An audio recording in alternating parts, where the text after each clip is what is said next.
देवी विंध्यवासिनी माता कौन थी? जानिए 6 रहस्य। भारत में मां विंध्यवासिनी की पूजा और साधना का प्रचलन है। देवी विंध्यवासिनी माता कौन थी? कहाँ है उनका मुख्य शक्तिपीठ और क्या है उनका रहस्य? जानिए महत्वपूर्ण 6 रहस्य। 1. भगवान श्री कृष्ण की माता का नाम देवकी था। जब मथुरा के कारागार में देवकी के गर्भ से अष्टम पुत्र के रूप में भगवान श्री कृष्ण का जन्म हुआ तो उसी दौरान गोकुल में यशोदा मैया के यहाँ एक पुत्री का जन्म हुआ।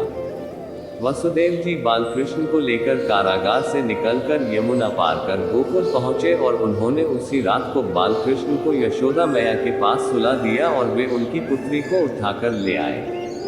ये कार्य भगवान की माया से हुआ। गर्भ पुराण के अनुसार भगवान कृष्ण की मां देवकी के 7वें गर्भ को योगमाया ने ही बदल कर रोहिणी के गर्भ में पहुंचाया था, जिससे बलराम का जन्म हुआ। बाद में योगमाया ने यशोदा के गर्भ से जन्म लिया था। 2. भगवान विष्णु की आज्ञा से माता योगमाया ने ही यशोदा मैया के यहाँ पुत्री रूप में जन्म लिया था। इसका बाद में नाम एकानंशा रखा गया था। कंस से बालकृष्ण को बचाने के लिए ही योगमाया ने जन्म लिया था। श्रीमद् भागवत पुराण की कथा अनुसार देवकी के 8वें गर्भ से जन्मे श्री कृष्ण को वसुदेव जी ने कंस से बचाने के लिए रातों रात यमुना नदी को पार गोकुल में नंदी के घर पहुंचा दिया था तथा वहां यशोदा के गर्भ से पुत्री के रूप में जन्मी भगवान की शक्ति योगमाया को चुपचाप वे मथुरा के जेल में ले आए थे। कहते हैं कि योगमाया ने यशोदा के गर्भ से जन्म लिया था। इनके जन्म के समय यशोदा गहरी निद्रा में थी और उन्होंने इस बालिका को देखा नहीं था। जब आंख खुली तो उन्होंने अपने पास पुत्र को पाया जो कि कृष्ण थे। 3. बाद में जब कंस को देवकी की 8वीं संतान के जन्म का समाचार मिला तो वह कारागार में पहुंचा। उसे ये सुनकर आश्चर्य हुआ कि पुत्र की जगन कन्या का जन्म कैसे हुआ। आकाशवाणी में तो देवकी के 8वें पुत्र द्वारा मेरे वध की बात कही गई थी, फिर यह पुत्री कैसे हो गई? कंस ने सोचा यह विष्णु का छल हो सकता है, इसलिए उसने उस नवजात कन्या को पत्थर पर पटक कर जैसे ही मारना चाहा, वह कन्या अचानक कंस के हाथों से छूटकर आकाश में पहुंच गई और उसने अपना दिव्य योगमाया स्वरूप प्रदर्शित कर कंस से कहा, रे मूर्ख, तेरा वध करने के लिए देवकी की 8वीं संतान को कभी की जन्म ले चुकी है, मुझे मारने से क्या होगा? 4. बाद में देवताओं ने योगमाया से कहा कि हे देवी, आपका इस धरती पर कार्य पूर्ण हो चुका है, तो अतः अब आप देवलोक चलकर हमें कृतघ्न करें। तब देवी ने कहा कि नहीं, अब मैं धरती पर ही भिन्न भिन्न रूप में रहूंगी। जो भक्त मेरा जैसा ध्यान करेगा मैं उसे उस रूप में दर्शन दूंगा। अतः मेरी पहले स्थान की आप विंध्याचल में स्थापना करें।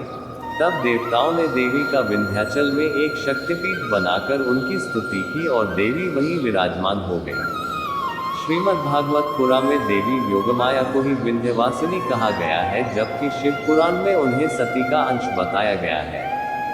शिव पुराण अनुसार मां विंध्यवासिनी को सती माना गया है। सती होने के कारण उन्हें वनदुर्गा कहा जाता है। कहते हैं कि आदिशक्ति देवी कहीं भी पूर्ण रूप में विराजमान नहीं है, लेकिन विंध्याचल ही ऐसा स्थान है जहां देवी के पूरे विग्रह के दर्शन होते हैं। शास्त्रों के अनुसार अन्य शक्तिपीठों में देवी के अलग अलग अंगों की प्रतीक रूप में पूजा होती है। मान्यता अनुसार सृष्टि आरंभ होने से पूर्व और प्रलय के बाद भी इस क्षेत्र का अस्तित्व कभी समाप्त नहीं हो सकता। यहाँ लोग सिद्धि प्राप्त करने के लिए साधना करने आते हैं, जहाँ संकल्प मात्र से साधकों को सिद्धि प्राप्त होती है। मार्कंडेय पुराण श्री दुर्गा सप्तशती की कथा अनुसार ब्रह्मा, विष्णु व महेश भी भगवती की मातृभाव से साधना और उपासना करते हैं, तभी वे सृष्टि की व्यवस्था करने में समर्थ होते हैं। 5. श्रीमद् भागवत में उन्हें ही नंदा देवी कहा गया है, इसीलिए उनका अन्य नाम कृष्णानुजा है। इसका अर्थ ये कि वे भगवान श्री कृष्ण की बहन थी। इस बहन ने श्री कृष्ण की जीवन भर रक्षा की थी। इन्हीं योगमाया ने कृष्ण के साथ योग विद्या और महाविद्या बनकर कंस, चाणूर और मुष्टिक आदि शक्तिशाली असुरों का संहार कराया, जो कंस के प्रमुख मल माने जाते थे।